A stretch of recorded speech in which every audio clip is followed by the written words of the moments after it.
Ce jeune Congolais venu en France pour étudier s'est fait percuter par une voiture qui transportait une Française. La police et les médias français tenteraient de camoufler l'affaire parce que l'homme est un noir et la femme une Française, ce qui a créé des émeutes en France de personnes qui réclament juste pour le jeune homme. Je vous laisse regarder quelques vidéos sur le sujet et on revient. Ça vous choque pas, vous, qu'on n'entende pas parler de gars et nos informations, hein? Eh ben moi, ça me choque, parce que moi, je vais vous dire une chose, ça va pas plaire, je vais pas me faire des potes, je m'en fous. Ça aurait été l'inverse, ça serait lui qui aurait percuté la dame française, eh ben croyez-moi que on en aurait entendu parler, et pas qu'un petit peu. Ben oui, mais là, comme de par hasard, c'est une automobiliste française qui l'a percuté, qui ne s'est pas arrêtée car elle dit avoir pensé percuter un animal, donc forcément ça lui donne une excuse pour ne pas s'arrêter.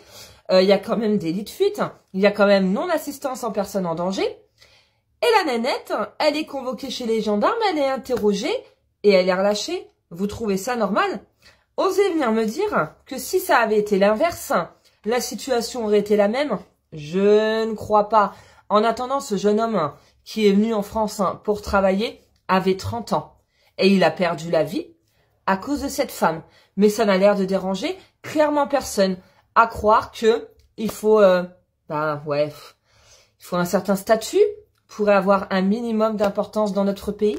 Imagine un jour qu'en partant au boulot, tu te fasses percuter par une voiture et la personne qui t'a percuté dit à la police qu'elle a cru que t'étais un animal. Elle t'a confondu avec un animal. Vous savez c'est quoi le pire dans cette histoire? C'est que maintenant tu peux percuter une personne et repartir en paix. La police va te dire, écoutez c'est pas grave madame, vous avez dit que vous avez cru que c'était un animal, du coup vas-y c'est pardonnable. J'aurais tellement voulu que cette histoire soit fausse, mais c'est malheureusement ce qui est en train de se passer. Il s'agit du cas d'un étudiant étranger qui s'appelle Glenn qui est venu ici en France dans le cadre de ses études. À côté il a pu obtenir un job dans une zone industrielle, c'est-à-dire qu'un jour il se décide de partir au boulot. Il prend sa trottinette vu que les zones industrielles on les connaît, c'est beaucoup plus long, il n'y a pas de bus, il fait froid, c'est l'hiver. Du coup pour raccourcir le temps de trajet qu'il a, il prend une trottinette pour se diriger au boulot. Il fait son chemin comme d'habitude, comme tous les matins, et cette fois-ci c'était la fois de trop parce qu'il y a une voiture qui est passée derrière lui et qui l'a percuté. Cette femme qui l'a percuté s'est sûrement dit dans sa tête, bizarre, je vais quand même laisser la personne pendant je sais pas, peut-être une heure toute seule, à terre, et je vais aller récupérer mon mari à la maison. Dans ce genre de cas, moi qui suis conductrice, je peux vous dire qu'on a été formé à l'auto-école. Quand tu sens que tu as percuté quelque chose, que ça soit même un petit poteau ou quoi que ce soit, minimum tu t'arrêtes. Malheureusement, elle a continué sa route, elle est partie récupérer son mari à la maison. Moi, je suis désolée, je le considère comme un délit de fuite.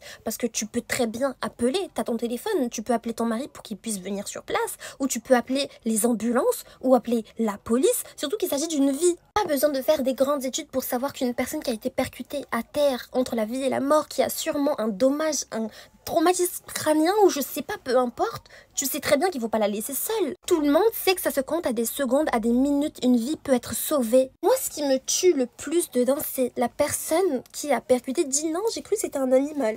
La route, elle ressemble à ça. On a regardé sur Google Maps, la route elle est clean, même s'il y a du brouillard, je veux bien l'entendre, mais tu vois quand même un gros gabarit avec un gros manteau, une personne sur une trottinette. C'est quel animal? Comme la police est trop efficace, la personne qui a percuté n'est même pas en prison à l'heure actuelle. C'est ça le pire, vraiment. La famille est en souffrance, la personne est en liberté. Si elle se prend un bon avocat, pour elle c'est réglé. Formation n'est même pas passée à la télé, n'est même pas passée même dans une petite feuille. Écrivez dans les commentaires votre avis sur le sujet et n'oubliez pas d'aimer la vidéo et à vous abonner.